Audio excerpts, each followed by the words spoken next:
Good morning. Question. Have you ever got something totally wrong, but you were with a group of people who also got it wrong? Like maybe it was a really complicated question on a test or whatever, and you were really struggling with it, and then everybody else was struggling with you, and then you all could like band up against the teacher, and you could be like, hey, I don't get this problem. None of us get this problem. Therefore, it must be your fault. We've all done it. You feel better when you don't understand a question in a herd.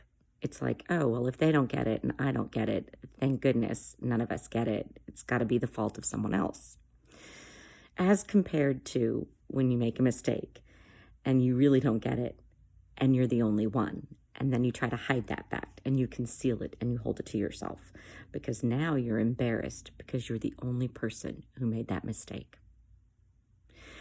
I don't know why, but I was reading the readings today and it struck me how when we're with a group of people, our behavior is worse.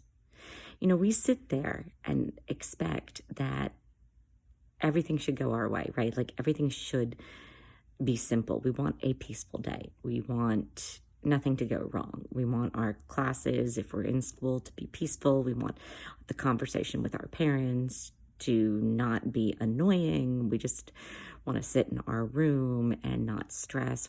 We're seeking like this peace because Jesus promised us peace. But then I was reading the first reading and it struck me that every time Paul and his companion would go into like a pagan territory, you know, yeah, they would struggle. They would struggle with the concept of one God and they would talk about it and they would be interested, but they were very open as compared to the Israelite people who every time they tried to talk about Jesus and the truth of God, they absolutely wanted to kill them. It made me think about all those people who are like, you know, I don't go to church because there are hypocrites sitting in the pew with me. And I'm like, yeah.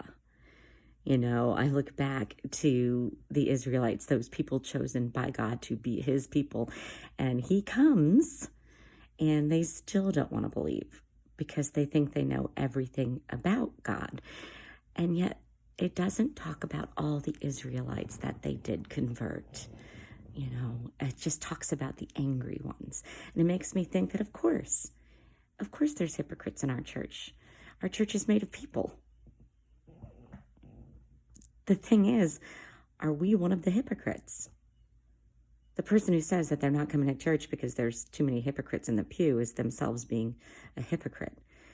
And they're not understanding that when you go to church, it's not about sitting with the crowd.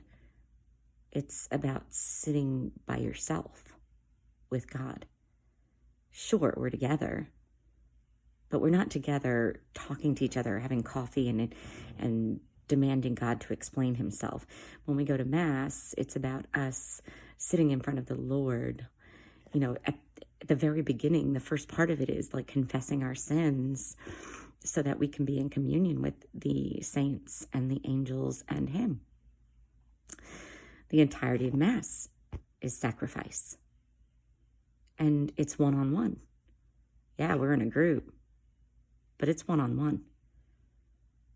Blaise Pascal, a French mathematician and physicist and Catholic theologian, said all of men's problems stem from the fact that man cannot sit alone even for an hour.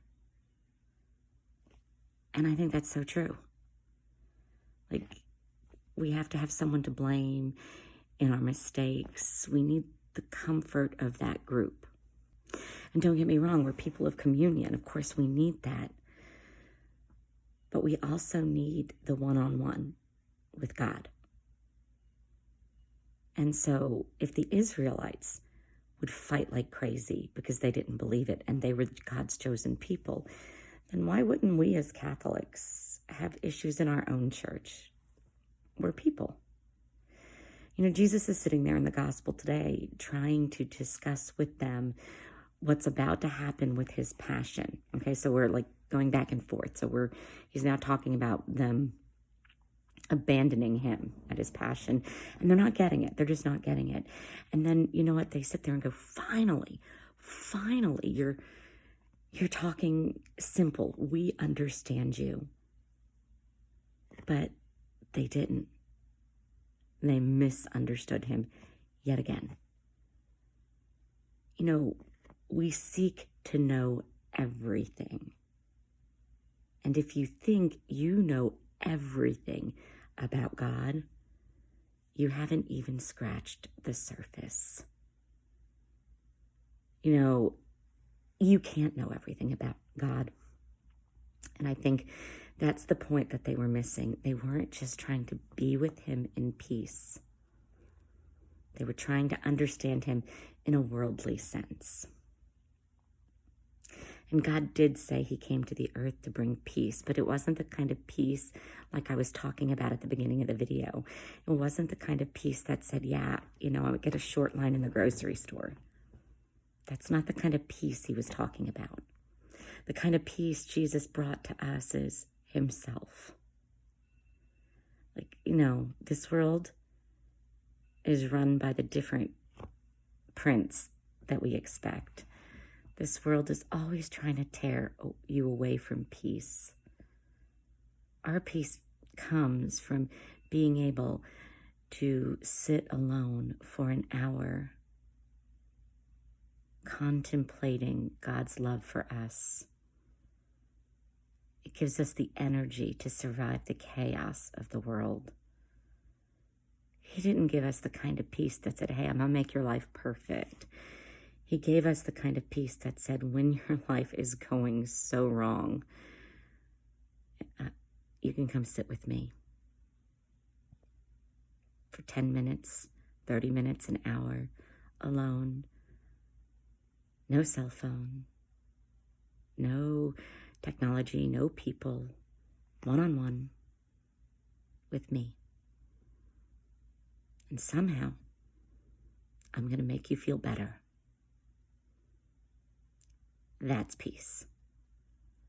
I mean, if life was perfect, we wouldn't need peace. But life isn't perfect. People aren't perfect. The world is broken. He gave us himself. And he's there in our churches. Daily Mass starts back today. And on Sundays, it's time to get up and move. I don't want to be like Blaise Pascal said. I don't want to be afraid to sit alone for an hour. And that is the root of all my problems. I want to find peace sitting with Jesus, irregardless of who sits next to me. Because it isn't me and the world. It's me and Jesus. Have a good day, guys. Happy Memorial Day.